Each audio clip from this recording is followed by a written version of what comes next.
বাংলাদেশের সেনাবাহিনীর প্রধান জেনারেল ওয়াকারুজ্জামান বলেছেন, সেনাবাহিনী পুরোপুরি সরকারের পাশে রয়েছে এবং যে কোনো উপায়ে প্রধান উপদেষ্টার সহযোগিতায় তারা প্রস্তুত থাকবে। তিনি আরও বলেন, দেশ ও জাতির স্বার্থে আমরা যে কোনো ত্যাগ স্বীকার করতে প্রস্তুত। আমাদের সৈন্যদের সাময়িক অসুবিধা হলেও সরকারকে সহযোগিতা করে যাব। বাংলাদেশের রাজনীতির বর্তমান পরিস্থিতি এবং সংস্কারের প্রসঙ্গে জেনারেল ওয়াকারুজ্জামান আশাবাদ ব্যক্ত করেন। তিনি বলেন, রাজনীতিবিদরা সাধারণত এমন সংকটময় সময়ে সহযোগিতার মনোভাব নিয়ে এগিয়ে আসেন।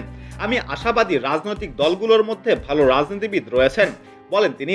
এছাড়াও সেনাবাহিনী ম্যাজিস্ট্রেসি ক্ষমতা প্রসঙ্গে তিনি উল্লেখ করেন, আমরা সেনাবাহিনী ম্যাজিস্ট্রেসি ক্ষমতা প্রয়োগের পর আইন শৃঙ্খলা পরিস্থিতির উন্নতি লক্ষ্য করেছি। তবে এটি একটি সামগ্রিক বিষয়। আইন শৃঙ্খলা বজায় রাখলে পুলিশের, প্রশাসনের, সরকারের এবং জনগণের সম্মিলিত উদ্যোগ প্রয়োজন। জেনারেল ওয়াকারুজ্জামান আরও বলেন, এটা আমাদের শেষ সুযোগ নয়, এটা একটি সুযোগকে কাজে লাগাতে হবে যা সবার জন্য মঙ্গলজনক হবে। তিনি বলেন, শক্তিশালী বিরোধী দল থাকা গণতান্ত্রিক প্রক্রিয়ার জন্য গুরুত্বপূর্ণ, কারণ বিরোধী দল সরকারকে ভুল ধরিয়ে দেওয়ার জন্য ক্ষমতার ভারসাম্য রক্ষা করতে পারে।